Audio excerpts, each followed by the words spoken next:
Need to open the video that is being streamed live. Look for the chat box on the side or bottom of the video player. This is where you can type your message. Click inside the chat box and use your keyboard to type out what you want to say.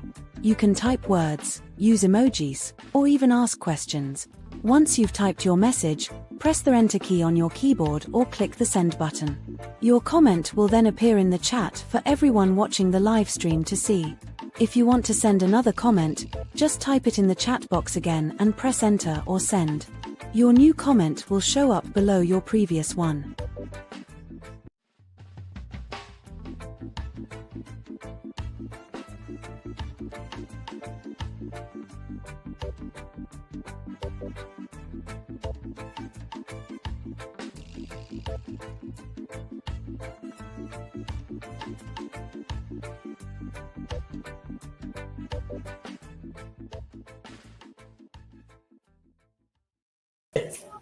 Many children are having a tough time in school because, frankly speaking, they have learning disabilities or have mental or physical disabilities that impact their learning.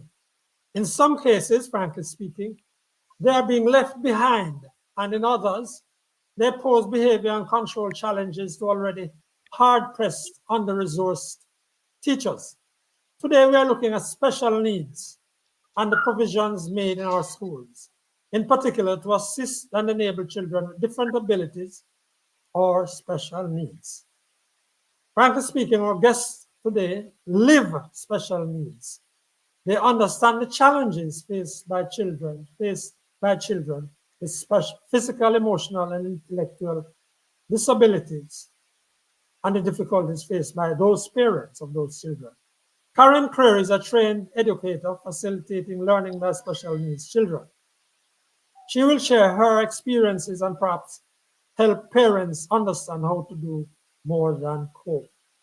Dionne Gayle is Assistant Chief Education Officer in the Special Education Unit of the Ministry of Education, Skills and Information. But before we go to them, let me welcome you all to the 170th episode of the Frankly Speaking Jamaica Podcast. With me are regular panelists Winnie Anderson-Brown and Desmond Richards. We are grateful to them. We invite and encourage you to send your comments and questions by using the procedure demonstrated at the top of the show. We'll take as many of those comments and questions as we can. You may also send text messages by WhatsApp to 503-9995. 503-9995. We invite you to share the podcast with your friends and family and encourage you to subscribe to the Frankly Speaking Jamaica YouTube channel. Welcome, Miss Gayle. Welcome, Miss Creary. I think we lost Miss Creary for a minute. Thank you. Not sure she's back with us. That's right. Well, welcome, Miss Gayle. Welcome, Miss Creary. Let's start with Miss Gayle. Miss Gayle, it's a special, challenging job that you do, and you are overseeing this department. Tell us a little bit about the Special Education Unit at the Ministry of Education. Okay. Pleasant afternoon. Thank you so much for having me on your show. And I hope that this session will prove to be very informed, giving parents the necessary information. So I want it to be packed with information. So you asked about the Special Education Unit that is within the Ministry of Education, Skills, Youth and Information. Let me tell you first of our location. So we are located on Arnold Road, 37 Arnold Road, Kingston 5, at the Canewood Center, part of the Ministry of Education. And what we do there is we provide services for students with special needs. We provide services by extension for parents as well. We provide, and I wanted to make it as simple as possible. So we do placement, for example. We place students in the most appropriate programs. We also recommend shadows for students. We also vet psychoeducational reports to recommend accommodations for examinations. So in a nutshell, those are the three main ones that we do, but we also provide sensitization to stakeholders. So we do a lot of teacher training. We do training for organizations and we do training for parents. Again, to sensitize them on special education, we do profile of the learner, we do strategies for the classroom, and all of that. So in a nutshell, that's what we do. Ms. Gayle, the special needs education is apparently becoming a very big thing.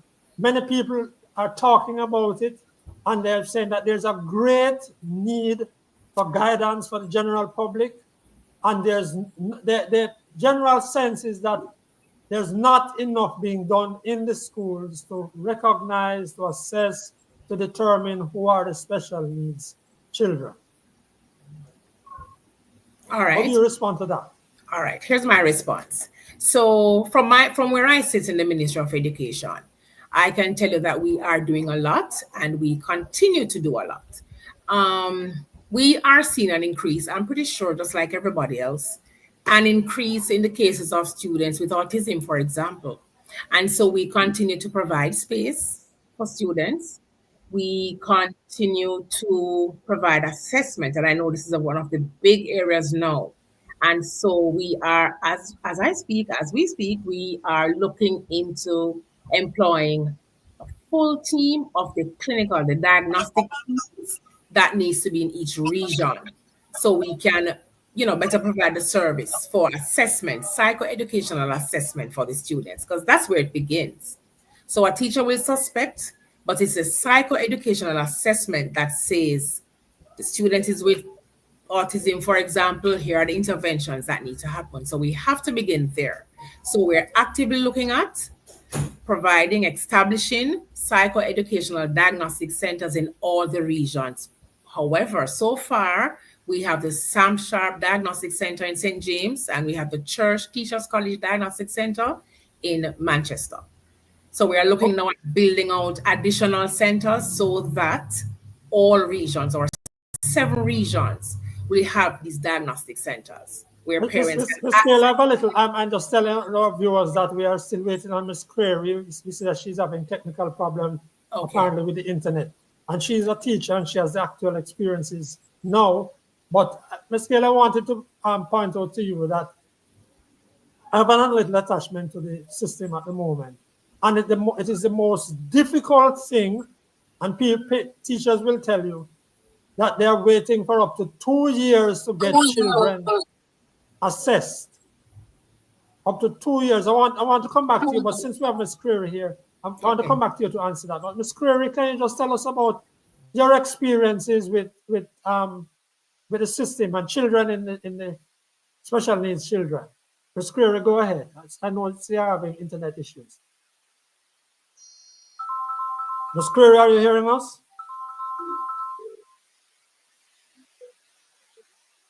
She's not hearing us. Ms. Creary, you're not hearing us. Okay. Ms. Gayle, can you Ms. Creary, you are muted. Ms. Creary, you're muted. You're muted. Can't hear you. Oh yes, please, good. Go ahead now. You're hearing me now? Yes, please go ahead. Okay.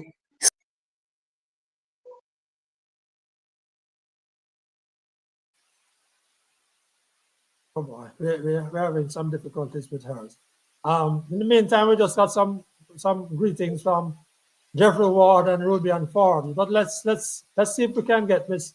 Gayle to respond to that question. Ms. Gayle, people are waiting up to 2 years to have a child assessed in the public system.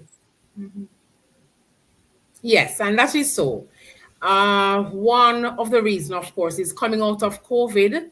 There would have been a backlog of some of the centers, like Micro Care Center here in Kingston, for example. So yes, students are waiting up to a year to be assessed.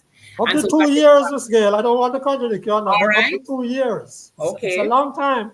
Long time they're waiting. And so that is why I'm saying we are now looking at building out the diagnostic centers. However, what we're doing in the meantime, because we know we can't have our students waiting for 2 years or to be out of school for that matter while they wait to be assessed. So what we're doing now, we are accepting a doctor's report or even a report from a clinic that speaks to what is suspected. So if the report says, it is suspected that this child is with autism, we will accept that and use that for placement and in order for parents to access our other services. So that's what we're doing in the interim as we build our sectors. Franklin. Yes, go ahead. This agency, I get the impression that, like most agencies, state agencies, they are active in the corporate area and in Mobile. But what about the children, these special needs children in the rural areas, St. Anne, Clarendon, the deep rural away from these places, away from the centers? Yes. How are these? How active is the agency in the rural parishes where I know life is tougher than in the corporate area? Miss Gayle, you can tell us? Sure. And so that is why I did speak to the fact that we're now looking at building out 7 diagnostic centers across the island. However, you just mentioned Manchester, I think. And so there's a micro center, there's a micro care center in St. Anne, and there's one in Manchester as well. However, I am not moving away from the fact that we need more. We are looking at St. Thomas, for example, at the Case Agricultural School. So there will be a center there as well. Maybe for this school year, that one will be up and running. Okay, Miss Creary, you are back. Miss Creary, can you go ahead and share your experiences with us? We really want to bring you in. I'm not seeing her.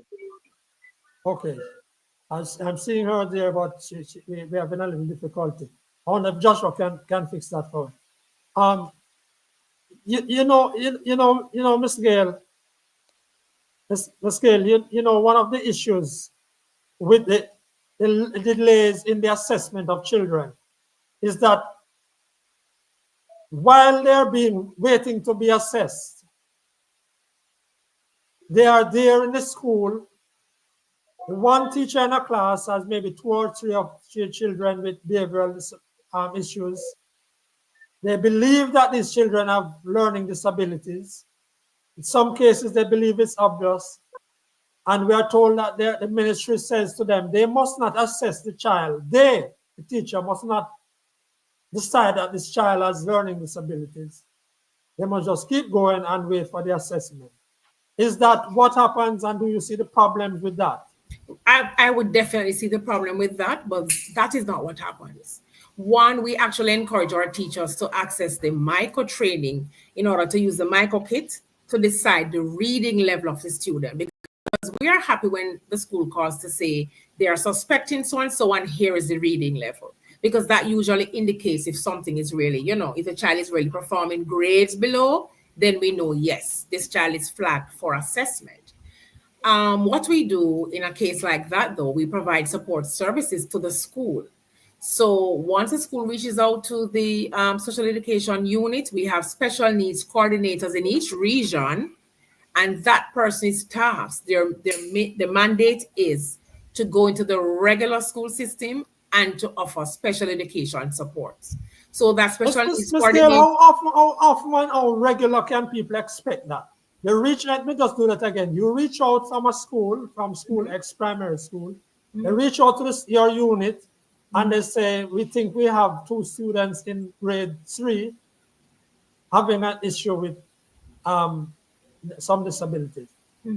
You are saying that there are people available who will respond to that quickly? Just explain that again. Yes, quickly, immediately.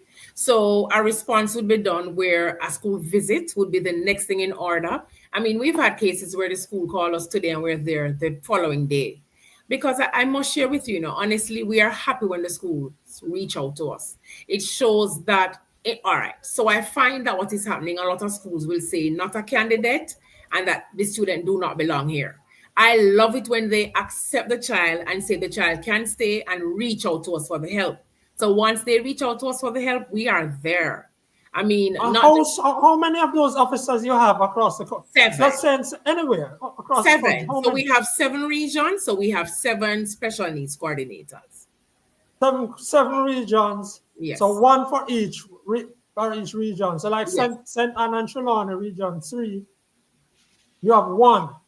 Right. No, because how the ministry So region school is, you we really have honestly 40 believe that parishes, person so we have will be able 7 to take on in a week or in 2 weeks or in a month? The special needs coordinator usually get back to the school to tell them when. So if they can't go the following day, I was just giving an example, but they are realistic. They give the school a date as to when the visit will be done. And what we're doing now is a team approach. So it will not only be the special needs coordinator who will respond or go, but the officers from the region as well, officers from regular school. So if it's a primary school, the primary officer will be there as well. And so a guidance counselor again will go in as well. So they go as a team to see how they can. We have a term that we use in the ministry, we call it blanketing. So that's the approach. We go in and we do blanketing. So we're going to tap into all areas. Remember, if a teacher is suspecting that some students, are with special needs, it means that we have to now support these parents as well. So when we go in, it's a blanket approach. We look at how we're going to support the parent, how we're going to support the teachers, how we're going to support even other classmates who we say are normal. How do we sensitize the classmates to say, how do you treat with students in your class that might not be learning as fast as you are? So we look into all the areas, but we do the visits and we support. And that support is, you say, might be to the students as well as to the parents. Yes. And that is a regular form of response. Regular form of response, because we have to be mindful of the parents. They usually need a lot of support as well. I haven't experienced it personally, but I know, when you get that call that your child is believed to be with special needs, it's not an easy conversation. So we have to support the parents as well and to let them understand what it means, to have how important it is now to have the child assessed and what will happen after, what the support will look like, what this child will be still able to accomplish and all of that. All right. So tell me now. I have a question. Sorry. I'd love to ask. For parents who are listening, how can these parents say, okay, there's something I suspect? Because the parents sometimes the teachers really don't reach these students because it is not, they just seem slow. So as a parent listening, what can a parent do? Or what are the symptoms that the parents can look for so that they can at least ask the teacher first and then take it from there? I like that. What can the parents do first? And sometimes as parents, when they visit us, they say, I suspected, I had an idea, because the child would not have been meeting some of the milestones from years before. So the child probably walked late, sat up late. Those are some red flags, that are leading up to having a child with special needs. So we have some parents who are on it and they know what to look for and they know what to see. I would say the first thing is if the child is not operating at grade level. Mind you, some persons are late bloomers too. However, if you find by grades 2 now, 1, 2, somewhere up there. So at early childhood it was there, but okay, the child was okay. But if grades 1 and 2 now, you see where they're reading or performing grades below. So 1 grade below is not a red flag. Could be a late bloomer. But 2 grades below, then something might be happening there. And I'm careful of the words that I'm choosing as well, because until we get the psychoeducational report, we can't speak definitively to what is happening. But, those are some of the red flags. And, you say to class teacher, I have a concern. Do you see this happening at school as well? Because you sometimes see things at home. I find that sometimes the class teachers are glad to hear what mommy is saying is happening at home, because it helps him or her now in the classroom. So that conversation. And the teacher would be glad, the scale, because some teachers say when they point it out to the parents are in denial. Right. Parents just want to accept that. Mm-hmm. And as I said before, it's a hard conversation. It's a difficult conversation. And so sometimes, you know, at the special ed unit, we have to stop the paperwork and just sit down and just counsel and reassure and, you know, support this mother who is now going through shock, if you want to call it that. So, you know, that's what we do. I want to ask you a question about policy.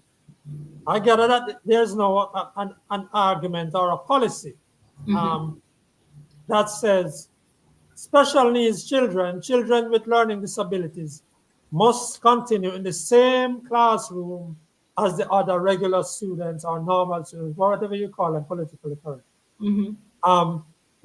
It's a policy called inclusion, and it's done overseas in some places, and that's what we're prescribing. In other words, we don't want to take them out and put them in special schools. We want to keep them in the same classroom. Right. Is that what's going on now? All right. So we are indeed practicing inclusion. But let me hasten to say, though, there are some students who will still need to be in a segregated setting. So once a student is moderate to severe, the segregated setting will serve them better. Because inclusion, you know, what drives inclusion is that you want to place students in the least restrictive environment. So a child who can function in the regular classroom setting, then you'd want to keep him or her there and then offer the supports. But there are some students who will have to go to the segregated schools. What we know before as the School of Hope, schools for the deaf, or school for the blind. There are some students who will still be a candidate for that setting. But for inclusion now, and it's two parts. So you have inclusion where, and I love to give examples of parents can really understand. You have students on the spectrum, for example, who can and will function in a regular classroom, but they will need some supports like accommodations, extra time for a lesson, be given breaks during the lesson, you know, things like that. They can function in the regular classroom with supports, and that's fine. You have students too who can be at the regular school, but not in the regular class. So we have special education units that are found in regular primary schools. The unit is 2 or 3 or 4 classrooms in some cases that offers a 2-year intervention. So the child is right there, still going to that school, still wearing the same uniform, but they're in the unit. But that is not widespread. That provision, which I gather works well. For example, I know that there's a unit over in License, St. Thomas. Right. But so you don't have a lot of those. Licensed primary. Yes. But you don't have a lot of those. Yes, we do. In Kingston, there is St. Richard's Primary. There's Halfway Tree Primary. What we find happening, though, is that some of the units are now becoming a resource room where the students, kind of the same thing, but they don't stay in that setting for the 2 years. So they would stay in the regular classroom, but go to the resource room during timetable during the day. But the units are widespread. They're around. We have 14 island-wide, 14 active units that are still up and running and acting as units. The units sometimes act as like a sieve. So what happens is that when the child goes into the unit, it is then and there that it is decided that even with the 2-year intervention, this child has not made any, gains. And so this child might be better served in a segregated setting. Some students who are showing the improvement, they go back into regular class just in time to start the PED profile. So 2 quick follow-ups on that. How many of those units is it estimated that we need in Jamaica? How many of those units? And what special provisions are there now for the rural children who have difficulties getting anywhere near to any of those units? Right. So I love that question. Separated in special class. Okay. Yes. So back to our special needs coordinators, the persons who I tell you they're in our regions, our 7 regions. One of their mandates is to establish units as well. And so even Licensed School of Excellence was established by a special needs coordinator. Rose Bank, another special education offering in Region 2, was started by our special needs coordinator. So that's another thing that they do. Once they realize that there are high incidents in a certain community, in a certain area, they would approach that primary school to establish a unit. So students who live within those environments can travel there to get some sort of support. And then I'm asking, about rural area children. who have difficulties and great costs. The children, special needs children, tend to have higher costs for their education. What sort of assistance is there at all for students like that? For example, I'm thinking about even transport in some cases, some physical disabilities and so forth. What sort of assistance is there at all for? All right, so let me use this opportunity to tell our parents who are listening now about Jamaica Council for Persons with Disabilities, and that is coming out of Ministry of Labour. So they offer some support. You mentioned transportation.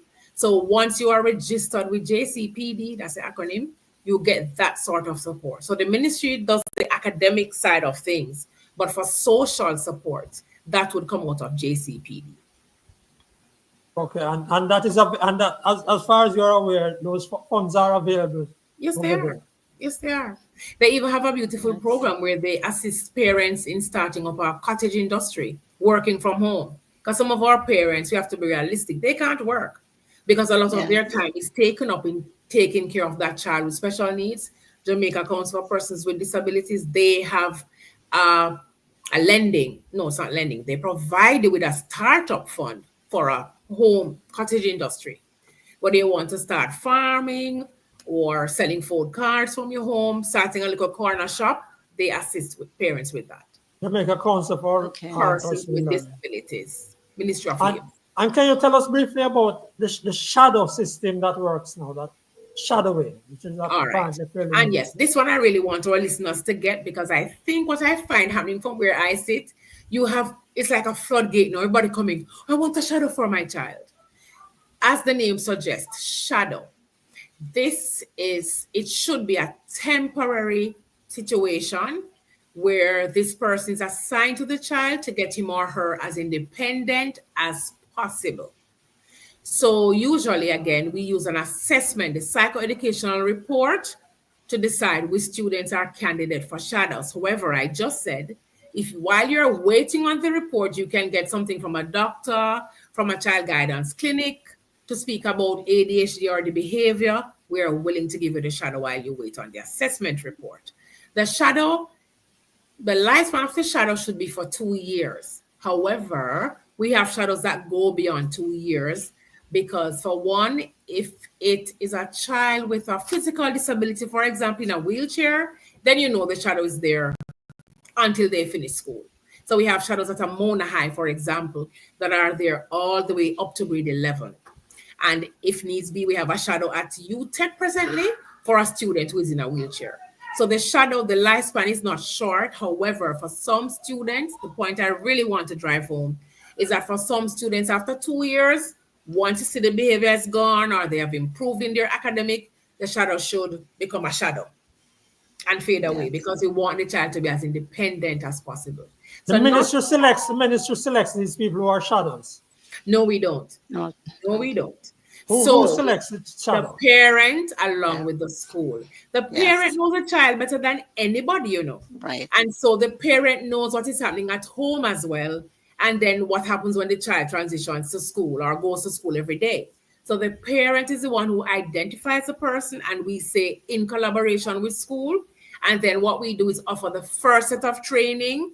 Then they move on to Heart. Heart has a beautiful program, a teacher's assistant levels 1, 2, and 3 program. We segue them into that. And then we offer the stipend that they receive. Okay, that takes me to the scribe for exams. Yeah. So I'm asking about that. Who are the children that need a scribe in the exams, and who pays the scribe? All right. So the ministry pays the scribe, and we train the person who will be the scribe as well. Let me speak about students who would qualify or be a candidate for a scribe. Right. One, if you have the broken arms, and you'd be alarmed every year, the day before the exam or the morning of, you'd be surprised how many students end up with a broken arm. I don't know what it is, but it happens. So that person would get a scribe hands down. If you're in the hospital, for example, bedridden, and you're going through treatment for whatever, you can get a scribe and a reader. So I'm building up now. Yes. Students who are on the spectrum, what we're finding out in most recent times, Some of them might be sensitive to the touch of the pencil and they won't write. So all the information is up here. They do extremely well, but they don't want to write. So we've been starting to assign scribes. They don't want to write on the day. It's just on that day. No, generally, because we have when we write. assign a scribe as well, we look at the assessment report, but we also call the school. We usually call the school for scribe and for writer, for reader and for writer. Because we want to have a conversation with the school. What have you been doing? What happens at school? Because let me tell you now, we've had cases where the student is given a reader, for example, and the day of the exam, it doesn't work.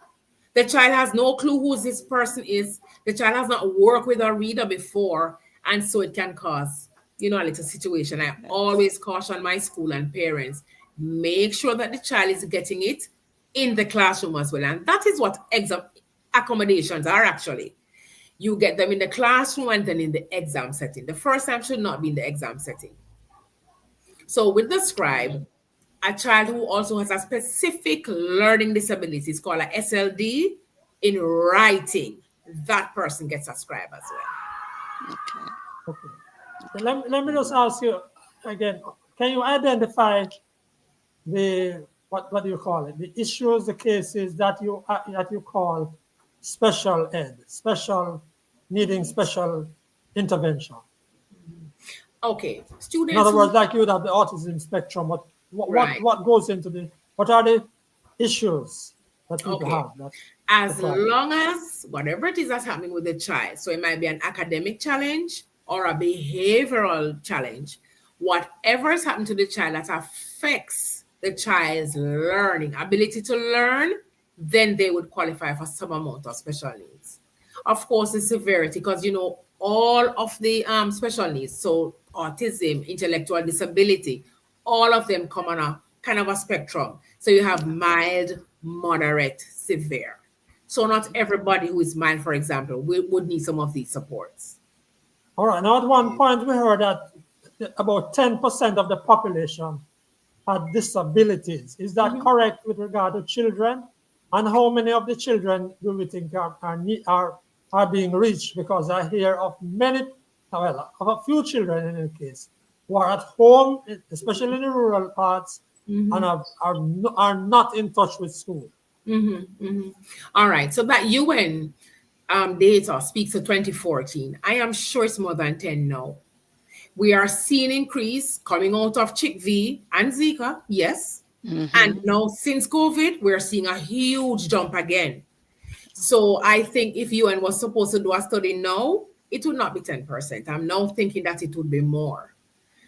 And what are the symptoms? Just tell us what some of the symptoms that we should look out for to identify children with special needs. All right. As I said before, sometimes the student might not reach certain milestones, take a long time to walk, take a long time to talk. So those are some of the early red flags. Mind you, disclaimer, some students who take long to walk or talk do come out and they're okay. So I'm just saying those. Sometimes those are some of the red flags. I think autism is easily identified now because our parents are more aware, of course, but we find that there's a tipping, so the tippy toe. Some students who tip are not necessarily autistic. I have to be very careful because in this whole dimension of special education and autism, it's a whole new frontier. And I can share with you that the rest of the world is learning just as we are in Jamaica. So nothing is conclusive, but I can give you some red flags. So the Sorry, let me just see if I can bring in Creary because she's been really trying to get on. And she's gone losing again. her and getting her. She's gone again. She was just here. Yes. Oh my goodness. Yes. Sorry. Continue. Just there. So Mr. Richards. All right, here she is. Miss Creary. Yes. You're gonna stay still where you are. Go ahead and speak. Go ahead and speak. She doesn't seem to be hearing us now. I think she's trying to get into whatever the system. Miss Creary, you can go ahead and speak. All right, we'll leave Joshua to communicate with her. She's trying to get on and our system is not working. It's just not working, Miss Creary, because you're not hearing us. No. All right, Miss Gayle, continue, Miss Gayle. And I was really hoping for Miss Creary to come in, because I feel like I'm just the only person who's been interviewed, but I'm enjoying it. No, that's okay. And I hope she really will get a chance to come on. I'd love to hear her perspective as a teacher as well, because it's good for me to hear that, to know, how she's thinking as a teacher. So I really hope she gets a chance to come on. So I was speaking about the red flags. Again, for students on the spectrum, we find that what I hear is that usually they're okay until age 3, 4. So there's speech, but a red flag to look out for, sometimes the speech regress. It goes back. So child was saying, mommy, daddy, thank you, want tea, and then it just goes. So that's another red flag, actually.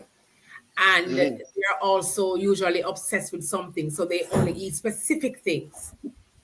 It doesn't matter what else you prepare, they only eat specific foods. And of course, that is aligned to each child. So that is, as it relates to each child. But that's another red flag. There's sometimes the rocking or the humming. So, there are certain things that but I would advise. Go on, Miss Madam Chair. Okay. All right. So she's here. We heard you, Mr. Black, but we're not hearing Miss Creary. Right. She's muted. I'm waiting for her to unmute. Okay. Come on, man. We're getting pulled back. You're finishing, Miss Gayle. Go ahead and finish that point. I think I'm kind of. I'd like to ask Mr. Richards if I answered, because I was being interrupted, so I'm not sure if I hit it on the head for Mr. Richards. Yeah, in the classroom now, what are the signs of a child with special needs? It's how the child is you say something about grade 2 or grade 3. Right.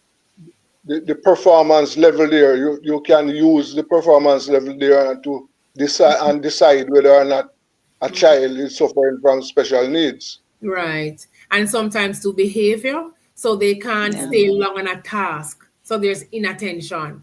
They tend to get up a lot and walk away and fidget and all over the place. That's another red flag for ADHD, hyperactivity and inattention. And what I was saying, Desmond, is that situation is bad, that getting up, that walking around, because it's one teacher is in a class, 20 or 25 or 30.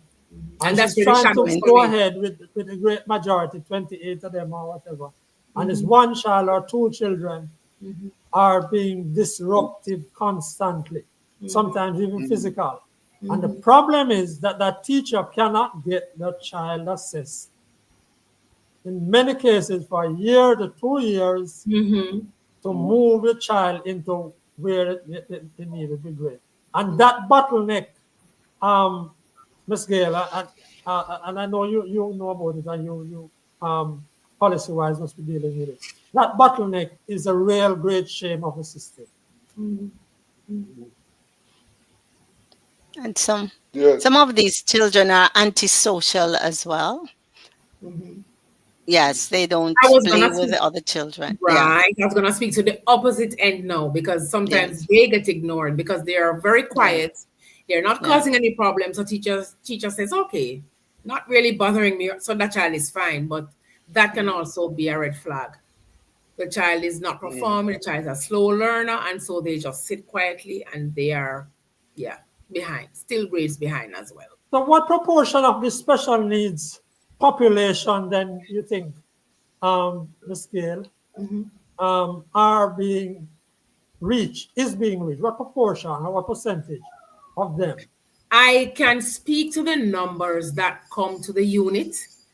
I know PIOJ just started a study as it relates to special needs and the services that students are accessing post-COVID. So when that research, comes out and make available, we'll have more information. But from where I sit, I can share with you some data. Like last year, June 30th, we had 1,134 applications for placement and or shadow services. So explain that for us again. We had 1,100 applications. Parents who applied trying to get appropriate placement and shadow services for their child. What's the number you gave there? Last year we had 1,134 at the end of June. This year we are seeing the same numbers. Up to May 16th, we had 960 something applications. So you are trying to place those children now in special schools? Right. Some in special schools, some will remain where they are in the regular school with supports that I spoke to before. Some will be given shadow. And not all of them have the assessment report, but we have to treat with, we have to support. Okay. So you have parents reaching out to you directly? Yes. Or to your unit directly? Yes. And schools as well reaching out to your unit? Yes. And I'll definitely share my contact at the end because I want parents to be calling me tomorrow. Right. Because we'd love to know that, how they come to you. Tell us now, what about, is there a divide in demand on the services between poor and the rich and better off? Because I don't suspect, well, you tell us about that. All right, from where I sit, I can tell you, and I speak with no reservations. Everybody who comes to the special education unit to do an application, we don't see dollar signs or if you're poor or da. We help you. The policy speaks to providing these services for everyone. So if we didn't give the service to somebody because we believe they're rich, that would not be fair. And if a poor person cannot access the services, that would not be fair either. So we accommodate everybody who walks through our doors. Yeah, but so let me pose the question another way. Mm-hmm. I'm told by people in the business, assessment in the business, more psychologists, they don't do the full assessment. Mm-hmm. But a child can get assessed at a cost of between $35,000 and $100,000 now in the market, privately. Mm-hmm. Mm-hmm. Many poor people can't afford it. Mm-hmm. Many parents can't afford it. Many poor schools can't bring in those people. Right. So isn't it, again, another burden on the poor with disability to get help and care for them as compared to the rich who can just call a psychiatrist, get a doctor to arrange it, and get work done and know, yes, this is what is wrong with my child. Move them through the system. Well, we do provide for the poor, and that's why MICO is actually an agency of the Ministry of Education. MICO is subsidized. We give MICO a grant to do just what you're speaking to offer assessment at a very affordable rate. There again in a scale, and you know what the line is at MICO. Right. However, and I'm gonna go on now to say that's why we're establishing 7 more diagnostic centers where it will be free of cost or very minimal. The most you can pay at our diagnostic centers, or at MICO for that matter, is $6,500.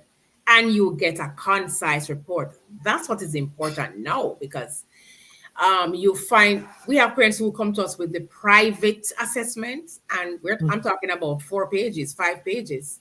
Yeah.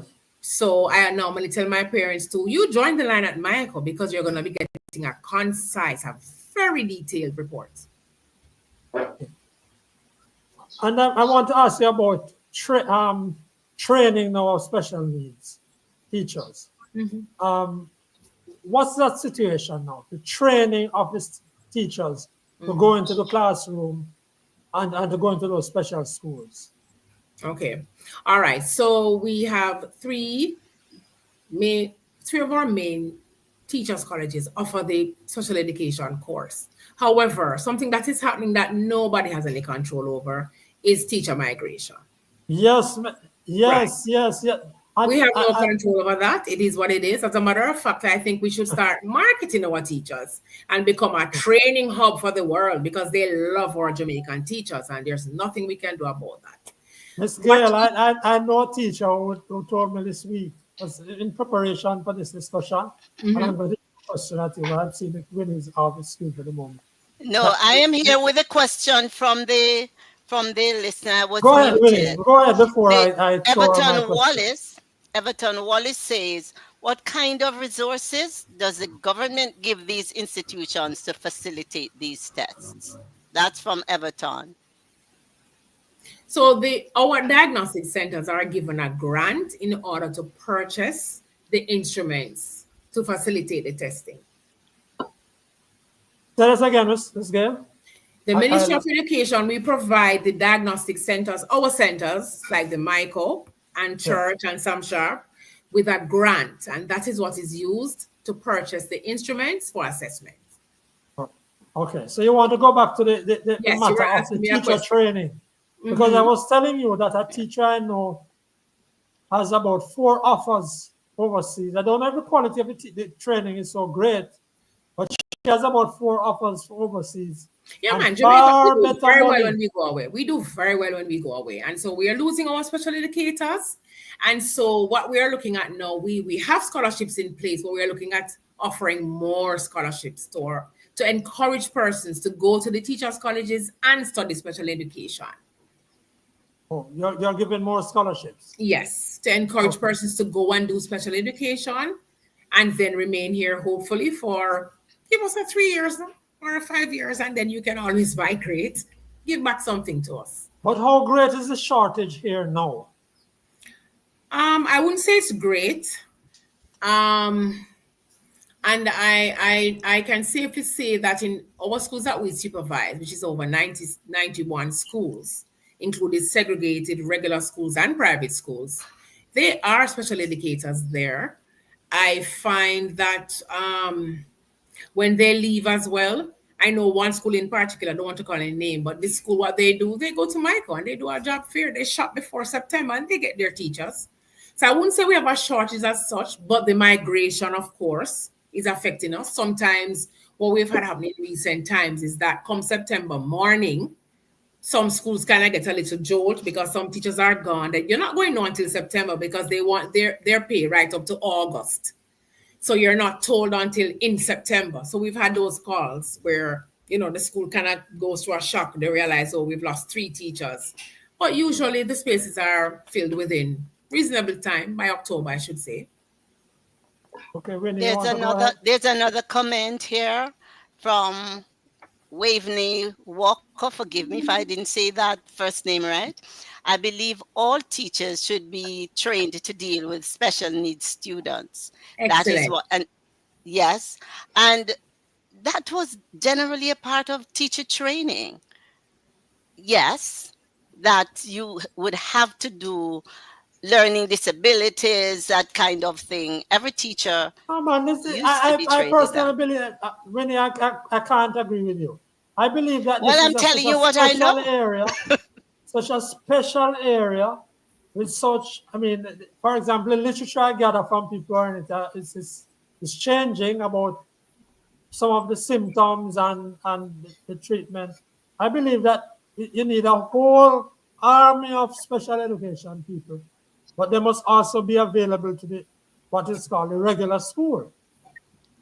No, but that is contrary to what this person is saying. Everyone is trained, but not to that depth that is needed. So that's the only point. So it's easy if someone is in my social studies class, I can recognize that there's a problem. And that's where we're going. Yes, and that's the idea. Yes. So what is currently happening is that all teachers are now exposed to what is called Introduction to Exceptionalities, which is 9 courses. No, not 9 courses. 9. Oh, what's the term again? But 9 points. Right, which is limited because that's just a semester. That's just a semester. What we're looking at now is that all teachers should be trained and exposed to special education and how to treat it and how to teach at least 1 year of your college year should be looking at special education. I totally disagree. When you go ahead, I see there's a comment before. I am not going to struggle with that with that name Z.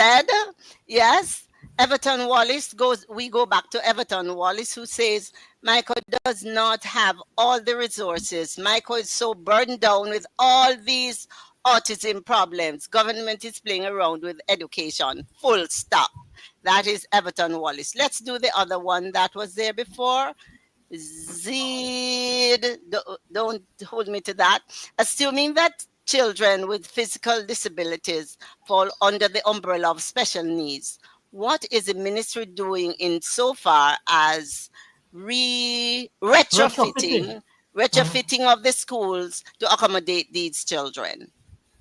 All right, so we have what we have in place is that we are retrofitting 40 schools each year. So every year, 40 schools will be retrofitted. Let me go back to what happened at early childhood last year, because that was in the media.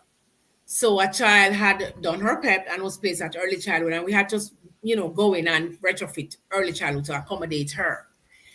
It's not that we're working backwards. We are proactive. It means until we get all our schools retrofitted, we will have to still do some of that. Because if a child works hard to get a place into a high school, they deserve to go there. So we will, if we were not at that school as yet, we will stop what we're doing and retrofit that school. But we have a 40 school per year program in place.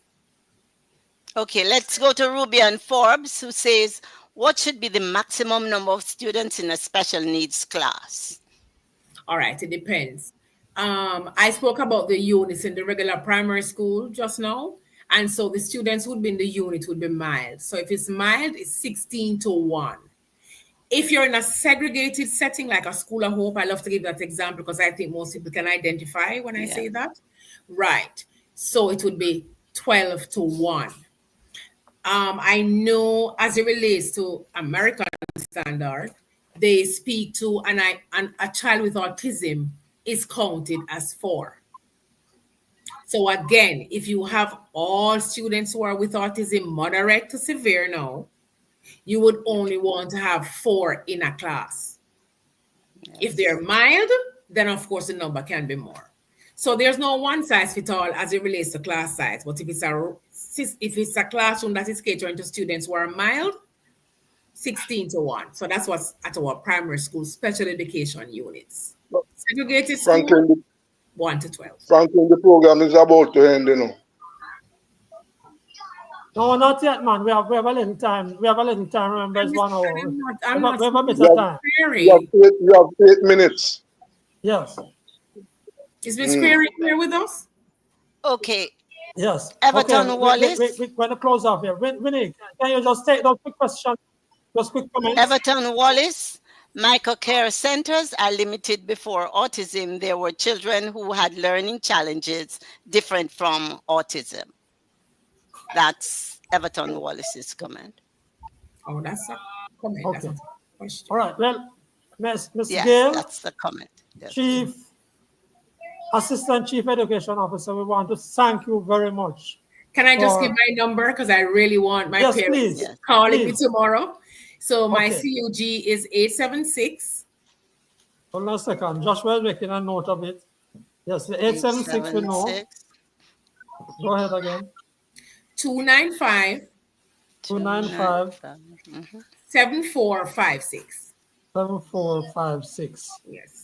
295-7456. And as for parents and those teachers who are telling me that the ministry is not responding to the demands for assessment, sending over zone officer, all of those people can call Miss Gayle. She said something else this evening.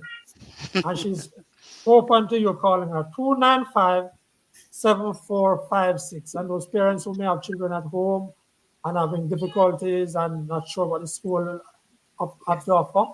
Yes. That's it. The Ministry of Education Special Education Unit, and the head of that unit is Miss Dionne Gayle. Thank you very much, Miss Gayle. Thank you very much. Welcome. We appreciate it. We appreciate it. Okay, so we're going to turn now to our other segment of the program, and I must apologize for Miss Creary. We had spoken to her, and viewers, we do make some checks on internet quality and so on before we do on this program. Ours were good up to that time, and things just went bad afterwards. She even sent us some voice notes, but as Desmond was pointing out, we have very limited time left for our other issues. So let's go. All right, so we're jumping now for Desmond. Was some issues, and Desmond wants to talk about some gun seizures. The police have been saying that they've been seizing a lot of guns and ammunition. And he also wants to talk about an issue that we have spoken about on this program before, police fatal shooting, particularly police, security forces, but police fatal shooting. Desmond, over to you. Well, we have to congratulate the police for recent gun finds. Massive one at the wharf there, 233 guns and 40,000 rounds of ammunition. And since then, we have seen several other successful finds. But one of the things that I observe, and I am in journalism 38 years now. When I first entered journalism, this is something that came to my attention, and I have been observing it. That the police over the years have been successful in finding guns, illegal importation of guns, massive find. But to date, we have had few arrests. Very few. Very few. No, there are some arrests have been made. These are the persons who are arrested. Those are the handymen. No, guns are very expensive, you know. And the ordinary gunman in Jamaica cannot afford to buy these guns.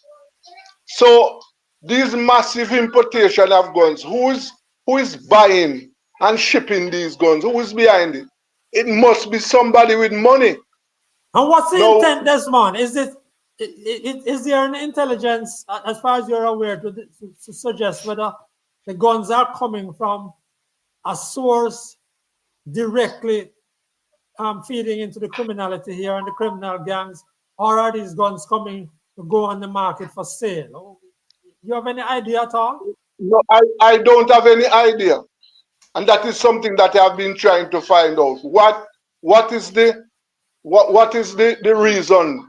Is it that the gun market, the illegal gun market in Jamaica is so big? Is it that it is so lucrative that people have decided to invest big capital into it? This is something that we need to find out. And another thing that I must point out, that warehouse and industrial terrace there has been a warehouse where several illegal shipments have been found. I can recall that. Yes, that warehouse there.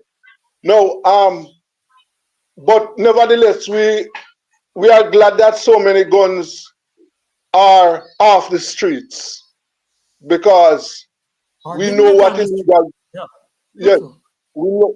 Yes, but another question. I wonder if any big shipments have been able to slip through. I don't know. That's the issue. That's the issue. That we don't have a clue as to how many have gone through. We have an idea about that. They have caught this, and we praise them for that. But we don't have a clue, and we don't have much information about who are the big shippers. No. Or who are the big collectors at this end. Yes, we don't know. And we are wondering what the security forces is doing to improve their ability to catch the big fish in these illegal shipments. It's similarly for drugs. You hear how massive seizure of drugs. But the big fish, the big drug traffickers are not caught, right? And we would like the big fish the fishes to be caught, right? The other issue that remain unresolved here is the police killings. They are rising. The number of police killings so far at 6 months in the year it has passed the number for last year, right? And we want the authorities to do whatever must be done so that the police can wear body cams, because some of these reports that we are getting, they are really suspicious. A lot of holes in them. That's our show for this week. We thank all of you in the audience for watching live, and we invite you to share the podcast. You can watch this podcast anytime on the Frankly Speaking YouTube channel. Please remember to subscribe to the channel if you haven't yet done so. Special thanks to our guest this week, Assistant Chief Education Officer in the Special Education Unit of the Ministry of Education, Dionne Gayle, and Special Educator and Facilitator Creary, who had so many problems with her system and we didn't get very. Thanks to panelists Winnie Anderson Brown and Desmond Richards, our regular panelists with us. Thanks to Joshua Black of Joshua Black Media Services, who did the production and the graphics for the show. I'm Franklin McKnight. Until then.